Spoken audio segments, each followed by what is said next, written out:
Hey guys, it's Katie, and I'm here today with my next discussion video. Now before we launch in, I'm just going to let you guys know it's day one of Polar Vortex in my neck of the woods, and so I'm just trying to keep myself occupied with other things that aren't like schoolwork and like focusing on the cold, and because, I'm confined to my house. So I figured I might as well film this now. And today's video is all about, well actually, in response to a video that Vendi from Caught Between Pages did several months ago. It's last year sometime. And it was all about whether or not we can separate the artist from the work that they created. She did it in relation to a review of The Mists of Avalon by Marion Zimmer Bradley. She actually found out some things about Marion Zimmer Bradley after she finished the book. She brought up a lot of really interesting points and started a really interesting discussion about whether or not we can separate the artist or the creator from their work. And I know that Vendi will probably never ever read another Marion Zimmer Bradley book again. I read Mists of Avalon way back in high school sometime because it was on like my summer reading list or something. And it was okay, but it wasn't my favorite thing in the entire world. And I love Arthurian legends, but it's, I don't know, something about it just, I don't know, didn't work for me. It's a feministic retelling of the tale. And I mean, that was an interesting twist, but at the same time, just something about it didn't work properly. I actually brought up that video and kind of the scenario, and I posed it to several people in my life, and we had conversations about it. And it's going to be hard to distill it, but I'm going to really mostly talk about the two different sides and then kind of talking about my approach to looking at them, and then kind of sort of coming to my general thoughts and conclusions. And I hope I can do it in a somewhat coherent manner, but no guarantees. And I apologize ahead of time because I just did not prepare really much for this over the last month. It's just been a little bit chaotic, a lot more chaotic than I was expecting it to be. And anyway, the two main camps that I tended to see or kind of thought about in my head as I was, thinking about the question that Vendi posed were, one, that no, you cannot separate the artist from the work because of the intent and the creation aspect. Like for instance, let's talk about mostly literary works for a second. When an author sits down to write a book, the idea comes into their head, they create the characters, they create the world, they have their own very unique style, their own storyline that they've come to create, and it is theirs. Like, they are the person who came up with the thing. So therefore, because they put so much of themselves and so much of their time into it, it is theirs, and therefore you cannot necessarily separate them from the work. Then there's the other camp, which is, yes, you can separate the author from the work, because it could be argued that once the work becomes public and is let out into the public, whether it's an artwork or a song or whatever, that work takes on many new meanings. The person who is consuming that work will have their own interpretation of things, see the characters in a way that the author might not have intended, and interpret the writing and the word usage in certain ways, and it just, in essence, it becomes personal to the consumer, and it just loses all of that. The author has their stamp of approval on it, but it is no longer theirs to claim. But also, over time, the author is no longer around, but the work is. And the work, as time goes on, can take on new meanings depending on the society or the people or the cultures that are consuming it or looking at it. Because, thinking back on it, looking at, quote, classical works like literary works. For instance, let's talk about, like, I don't know, the Odyssey, for instance. I mean, that was written thousands of years ago, and it was based, like, what it was based on was certain aspects of the society, certain beliefs of the society, and all of these different legends that were passed down from time to time. Whereas now when we read it, we look at it not only through like this weird little historical lens, but we also look at it as like, oh, a mythological legend thing, or just some like interesting quest that gives us some sort of insight into the society and the time and all of these things. So I mean, what it was originally intended for and what it is now are two completely different things. And we hardly think about the author when we're consuming the work. We mostly look at the work itself. And so because of that, we've removed the author from the work itself. I hope that made sense. So, I mean, one of the things we always look at are the facts. And in some ways, that is also important here, like looking at each work separately and doing this analysis, separate the creator from the work, because depending on the medium you're consuming will probably depend on whether and how far you can remove the creator, if that makes sense. So for instance, looking at a book, looking at the facts, so looking at the individual book and the events surrounding it, I think that's important for how you do your kind of analysis situation, because sometimes sitting back and thinking about the time period and the society that a book was written in and written for is really important for how you look at a specific book. So I mean, like, I know a lot of people who look at older works, like, you know, the ancient things that I keep talking about all the time, and they say they hate it for ABC reasons, whether it's the language or like the way that things are. So like treatment of certain groups of people and certain language, certain just societal norms that were completely normal for the times but have now become just so frustrating and angering, and like it's not a thing anymore. And they just say they hate it because of, you know, as I said, one of the above reasons. And they just judge it basically on its cover, like, oh, I see this thing and I hate it because of A, B, and C reasons. But then if you sit back and you think about it, well, when was this work written? Who is its audience? And, you know, what's its purpose? Things like that. Then you really might start to come to have an understanding with it. You still might not enjoy it or love it, but you'll have a better understanding of it, and you'll have analyzed it appropriately before jumping to that conclusion and saying, oh, I hate the thing. And I mean, when you do something like that, you're not necessarily thinking about the author, but you have to think about the author, because what was the purpose that this work was created for? I mean, you do that for artwork, you can do that for literary works, you can do that for films and plays even. I mean, that kind of analysis, and I actually do this whole analysis in my Leonardo da Vinci review, which I'm going to link up above, and I'd highly, highly recommend you guys go and watch it, because I'm really proud of that video, first of all, and it doesn't have enough love.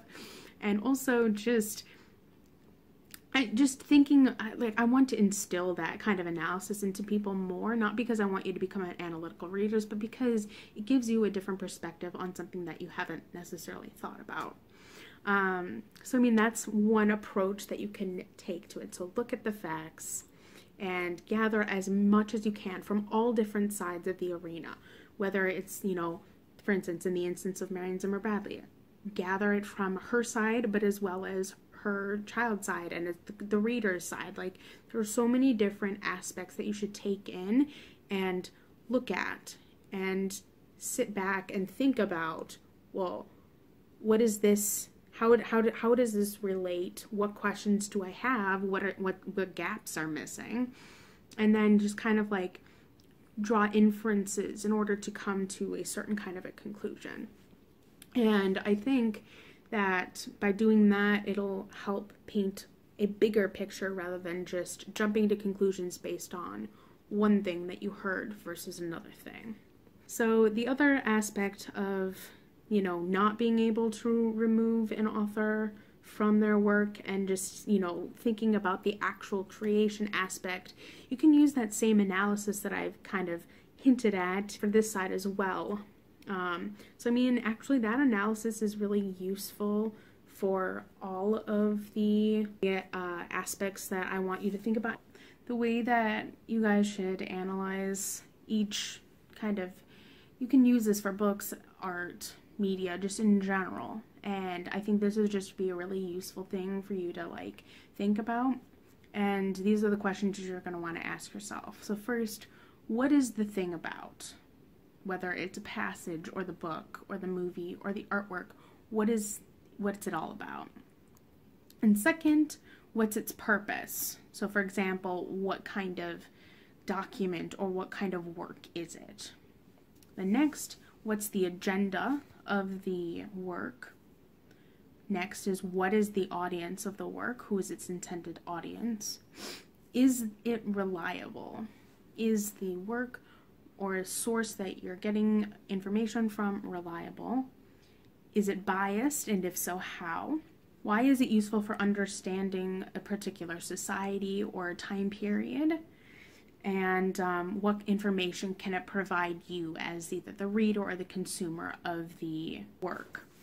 Those are the analysis questions that you should think about. And if you're wondering kind of where I got this from, it's from a professor that I had for history in college.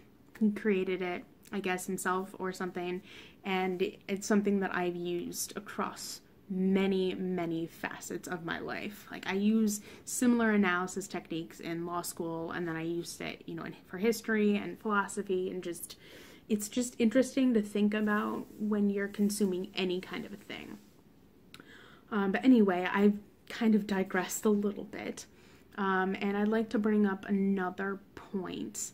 So this is kind of what I put in my comment to Vendi, and we had a bit of a conversation about it, but I brought up some interesting points I think we should all think about in relation to this topic. So I said, I'm a weird case, I think. I'm weird in general. Hi.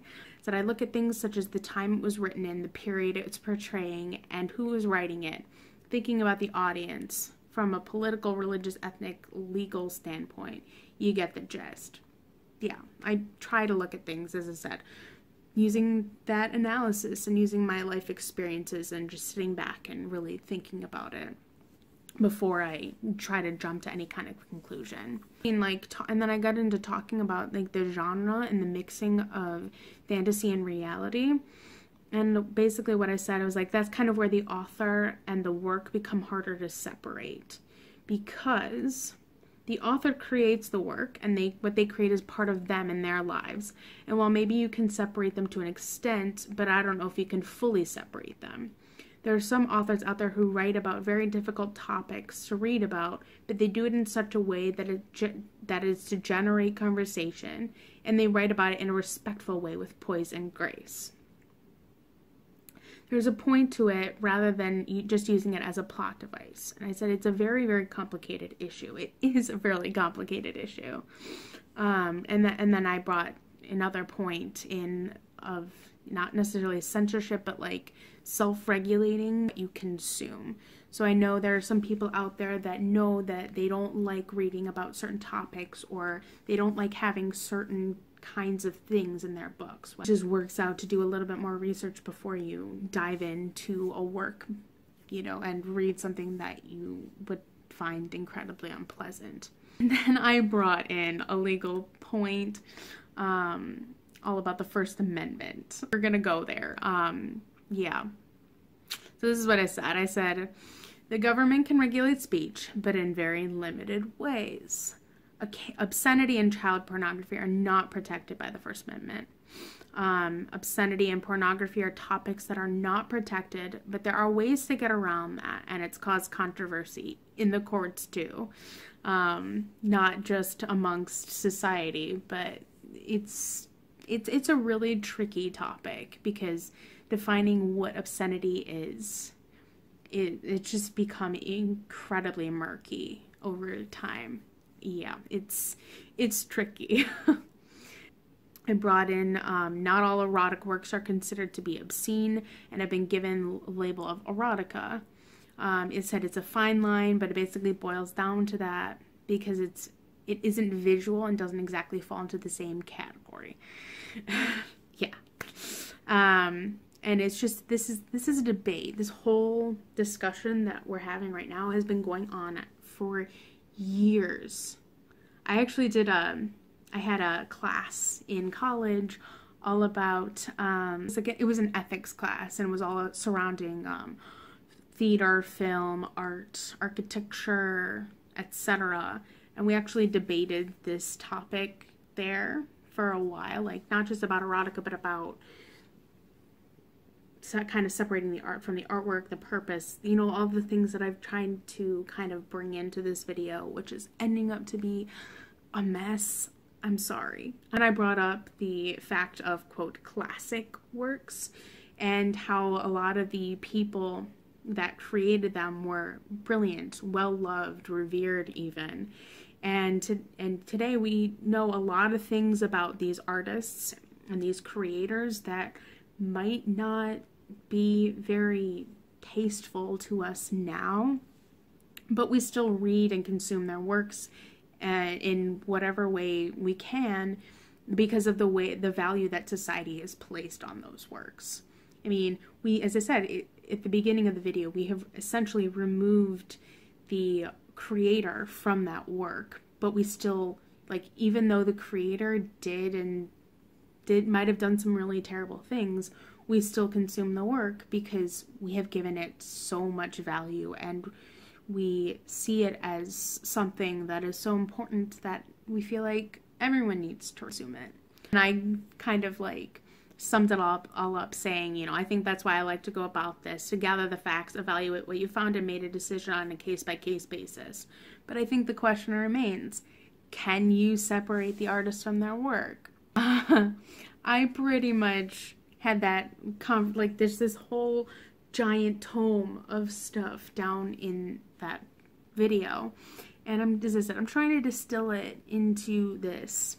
But basically, the way that I look at it is, as I said, it's still a tricky situation. I think really it boils down to that depending on the work and depending on how you view it, that there might be certain circumstances where you can remove the author and the creator of the work, whether it's due to time or due to just the way society is. So as I said, for instance, we hardly talk about Homer as a person. I mean, granted, we don't know a lot about Homer as a person, but like, we don't talk about him in relation to the Odyssey and the Iliad. Like, we know he created them, we know little bits and pieces about his life, but we don't spend our time talking about the creator of those works. Unless you are a classicist and you want to, like, dig into it. But I mean, in a normal school setting, you don't spend any time talking about Homer, like the man behind the creation of this beloved classic. And so, I mean, that's an instance, I guess, that we've kind of essentially just forgotten the author and we no longer talk about him.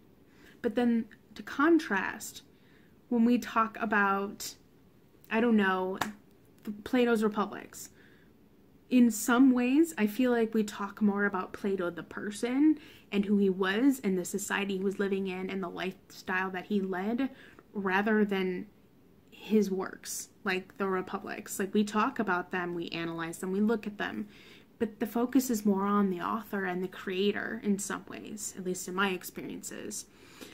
And so, I mean, it's just an interesting dichotomy because I feel like it just really depends on the case-by-case basis. And honestly, I think a lot of it boils down to personal preference and personal regulation of what we consume and how we consume it.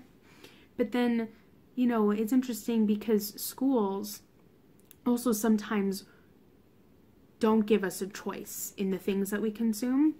So, I mean, we might be uncomfortable with something, or we might know something about a work or the author of the work, and we don't want to read it, but we have to because of the constricted, limited place that we are in. The place that we are in is requiring this thing for us to, in order to get a degree or to get a grade or whatever, we have to consume something that we might not like sometimes. And I mean, that brings up another interesting point. I don't know.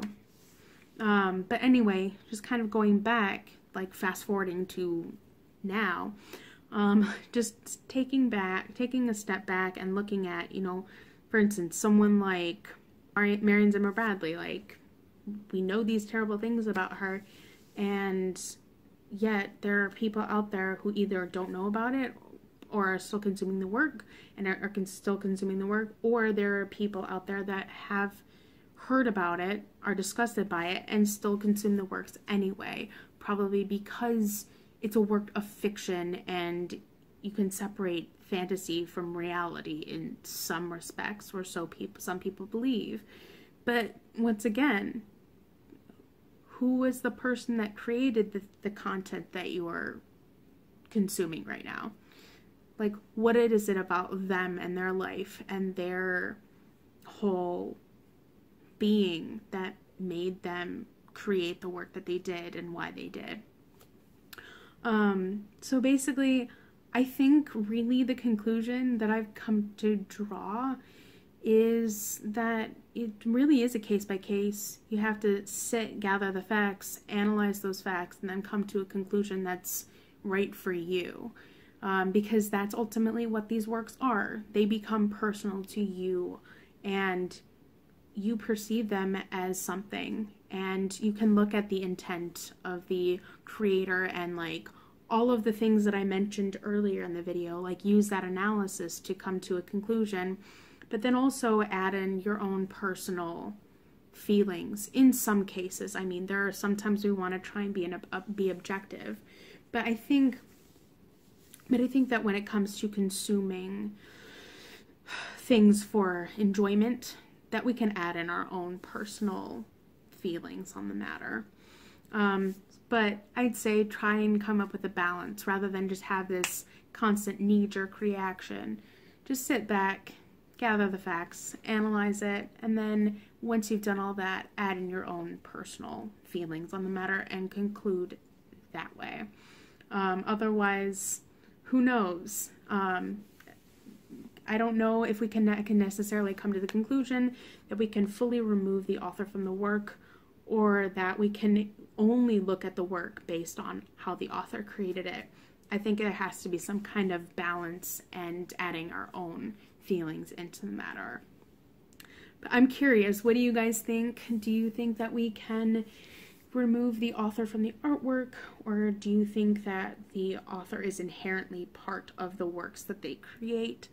I'm really interested in your thoughts on this and just overall feelings on this kind of topic, and because I just feel like we could have a lot of really great conversations about it. So yeah, feel free to leave a comment down below or come message me on Twitter about it, and we can continue the conversation there if you'd like.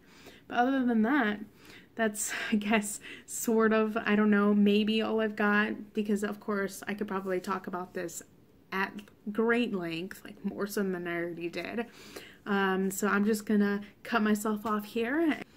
So you guys know the drill at this point. I have both my social media links down below in the description, and I will catch you later with another video. Bye!